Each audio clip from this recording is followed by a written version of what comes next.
एक लोटा पानी बेस्ट मोरल स्टोरी।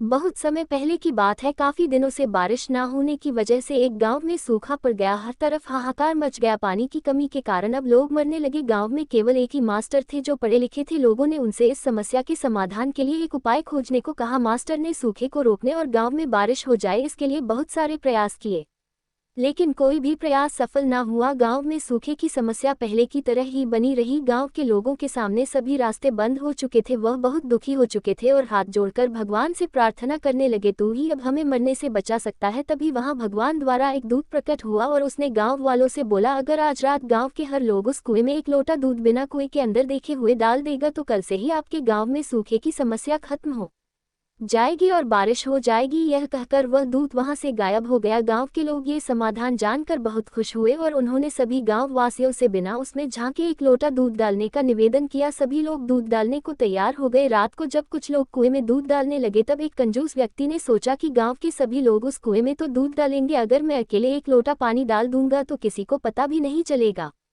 ये सोचकर उस व्यक्ति ने कुएं में एक लोटा दूध की जगह एक लोटा पानी डाल दिया। अगले सुबह तक लोगों ने बारिश का इंतजार किया, लेकिन अभी भी गांव में सूखा पड़ा हुआ था और बारिश का कोई नामो निशान नहीं था। सब कुछ पहले जैसा ही था। लोग सोचने लगे कि आखिर बारिश क्यों नहीं हो रही। इस बात का पता लगाने के लिए गांव के बाहर उस कुएं में देखने गए। उस कुएं में झांक कर देखा तो सभी के सभी हैरान रह गए। पूरा कुआं केवल पानी से भरा हुआ था, उसमें एक बूंद भी दूध नहीं था। सभी ने एक दूसरे की तरफ देखा और तभी सब समझ गए सूखे की समस्या अभी तक समाप्त क्यों नहीं हुई।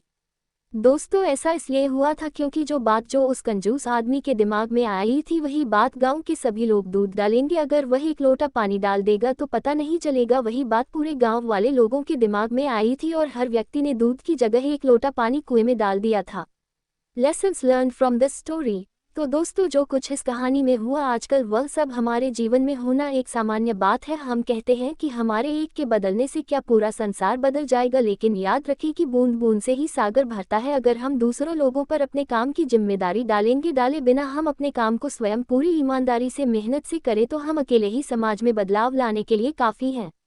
रानी की हट best moral story in Hindi.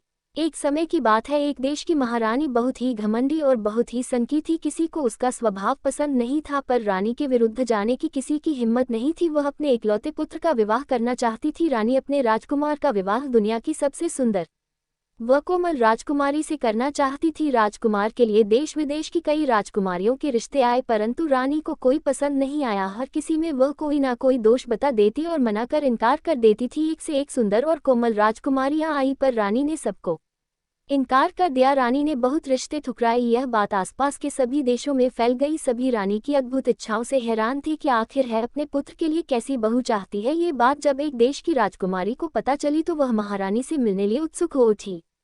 वह महारानी से मिलकर यह जानना चाहती थी आखिर में राजकुमार के लिए कैसी लड़की तलाश कर रही है। राजकुमारी ने अपने पिता को अपनी इच्छा बताई और महारानी के पास जाने की आज्ञा मांगी। राजकुमारी के पिता अपनी बेटी की बात को आदेश मानकर राजकुमारी ने एक राजदूत भेजकर रानी को संदेश भिजवाया कि वह जल्द ही रानी से मिलने आएगी।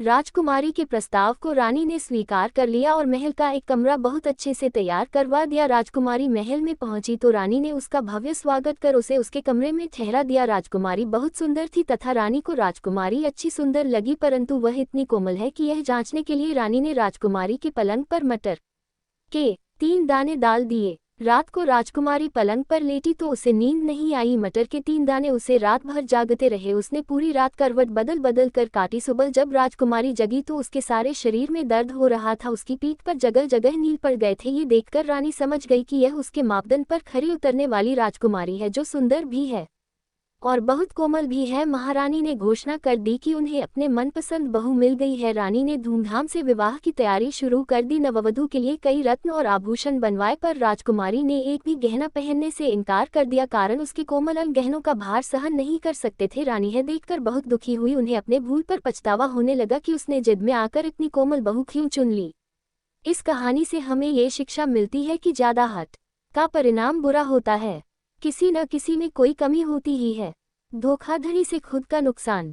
एक गांव, वहां एक पीपल का पेड़ था जो चैनकी का घर था। हमेशा की तरह एक दिन जल्दी ही सुबह सभी कौवा खाने की तलाश में निकल पड़े सिवाय एक कौवे के। उसका नाम चैनकी था। चैनकी पूरी रात खर्राटे लेकर सूरज की किरणें निकले तक को सोता रहा। फिर वह उठा और बोल और सूर्य उदय हो गया। समय क्या हो रहा है भगवान, 9 बजे बज चुके हैं, सब लोग जा चुके हैं, अब मुझे अकेले ही जाना पड़ेगा। तभी एक कौवा आता है, उसे बोलता है तुम इतने आलसी मत बनो वरन पछताओगे। और तुम्हें आलसी लोगों के बारे में जानना है कि उनको कितनी परेशानियों का सामना करना पड़ता है, तो तुम मॉरल स्टोरीज फॉर किड्स सुनो। इतना सुनकर शेन की मुंह बनता है और उसे इग्नोर करके फिर उड़ चला चैनकी की खाने की तलाश में। गांव की गालियों को तलाशने लगा। शेनकी उड़ते उड़ते थक गया और एक छत पर जाकर बैठ गया। वह बोला मुझे भूख लगी है, अपनी भूख कैसे मिटाएं। अभी वह फिर उड़ता है। उसने हर तरफ देखा, ये पता करने की खुशबू कहाँ से आ रही थी। एक बूढ़ी औरत बड़ा तल रही थी जिसकी वह खुशबू थी। वाड़ा का साइज देखकर लकी के मुंह में पानी आ गया और तुरंत उसे बड़ा खाने की इच्छा हुई। तो चैनकी नीचे उतरा और औरत के पास जाकर बैठ गया और बोला। चैनकी धीरे से उस बड़े की प्लेट के पास गया। बूढ़ी दादी बोली है तुम क्या यहाँ पड़ा चुराने आए हो, मैं तुम्हें मार दूंगी। कौवा बोला कितनी बुरी औरत है, बड़ा पाना तभी मुमकिन होगा जब ये यहाँ नहीं होगी, क्या करे। और सोचने लगा। फिर चैनकी को एक तरकीब सूझी। जल्दी से वह घर के पिछवाड़े चला गया और उसने बोला दादी माँ यहाँ आना जरा। दादी माँ बोली मैं अभी आती हूँ। और जैसे ही वह औरत घर के पीछे गई, चैनकी ने सामने आकर बड़ा उठा लिया और घर की ओर रवाना हो गया। चैनकी बहुत खुश था और बड़ा खाने ही वाला था कि उसी वक्त उसे सनी नाम का लोमड़ी उसके पास से गुजरा। जैसे ही उसने बड़े को देखा, वह चैनकी से छीन लेना चाहता था और बोलता है ओहो हो क्या किस्मत है, इससे बड़ा लेने के लिए, इसे कुछ झांसा देने के लिए मुझे कुछ सोचना पड़ेगा। वो बोलता है हेलो चैनकी की, यही तुम्हारा नाम है ना। चैनकी कितना खूबसूरत है, तुम्हारी आंखें तो प्यारी और न्यारी है मेरे दोस्त, और तुम्हारी पनक उसकी तारीफ के लिए मेरे पास शब्द ही नहीं है। चैनकी सुनता रहता है। फिर सनी बोलता ही रहा और चैनकी को अपनी तारीफ अच्छी लगी और यह बातें सुनकर वह फूला नहीं समा रहा था। तभी सनी बोला ऐसे खूबसूरत पक्षी की आवाज़ भी बहुत ही खूबसूरत होनी चाहिए, तुम मेरे लिए एक गाना गाओगे। शेनकी की पूरी तरह बहक चुका था और वह बोलने लगा काँव काँव, और जैसे उसके मुंह से बड़ा छूटता है वह बोलता है मैं तो बेवकूफ़ बन गया। और तभी सनी ने उसे उठा लिया और बोलता है बड़े को खाने से पहले उसके ऊपर से मिट्टी साफ कर लेता हूँ। और वह उसे उठाकर भाग गया और कौवा देखता ही रह गया और बोलता है मैं तो बेवकूफ़ बन। वह मायूस हो गया और बोलता है मुझे उस लोमड़ी की बात नहीं माननी चाहिए थी। वो रोने लगता है। कभी किसी को धोखा नहीं देना चाहिए, क्या पता जिस चीज़ के लिए आपने उससे धोखा दिया वो किसी के लिए जान से ज़्यादा कीमती हो।